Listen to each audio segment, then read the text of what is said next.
सम्पूर्णमा नमस्कार। हजुरहरुलाई हार्दिक स्वागत छ एसके मेमोरी युट्युब च्यानलमा। आज मैले how to prepare a cup of milk tea भन्ने विषयमा आजको यो भिडियो तयार गर्न लागिरहेको छु।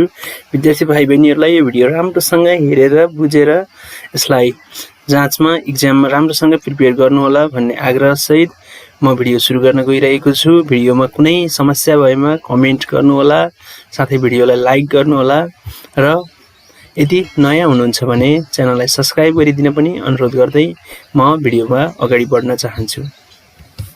र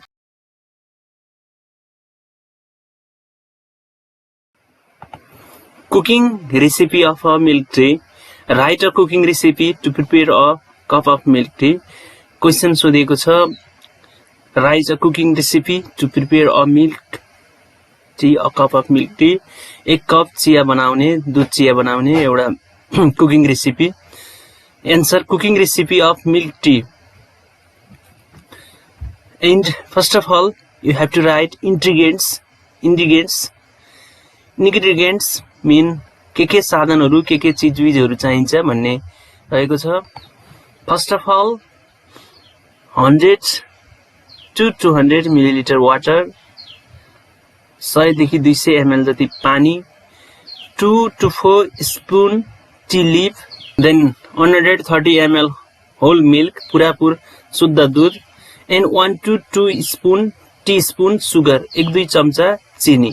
एन्ड रिक्वायर्ड मटेरियल्स, के साधनहरू, के चिजहरू चाहिन्छ यसको लागि पकाउनको लागि।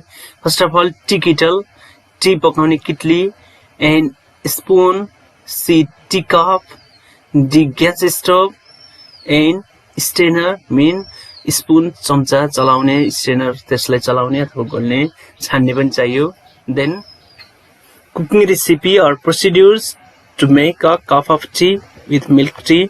In first of all tea kettle, add water and milk,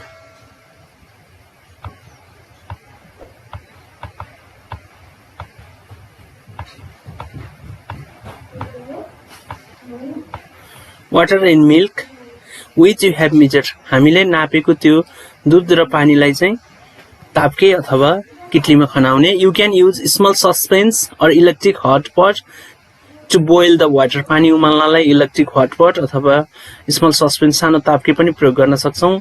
and keep the kettle on the stove and heat until the water is boiled. पानी नउम्लेसम्म चाहिँ यसलाई किटलीलाई पानी उसमा हिटरमा राखिरहने अनि पानी उमाल्ने। Some of the kettles start to whistle when the water is ready to boil.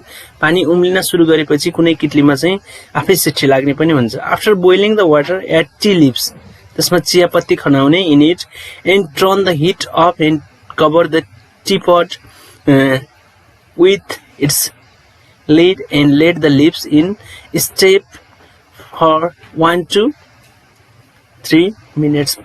यसको अर्थ, यसलाई चाहिँ हामीले चाहिँ त्यो पानी उम्लिसकेपछि टी पटलाई चाहिँ एउटा लिड भनेको एउटा बिर्कोले यसलाई ढाक्ने अनि ढाकिसकेपछि त्यो टी लिव्सलाई चाहिँ त्यसलाई पाक्नको लागि 1 to 3 मिनटसम्म चाहिँ त्यसलाई ढाकेर राख्ने।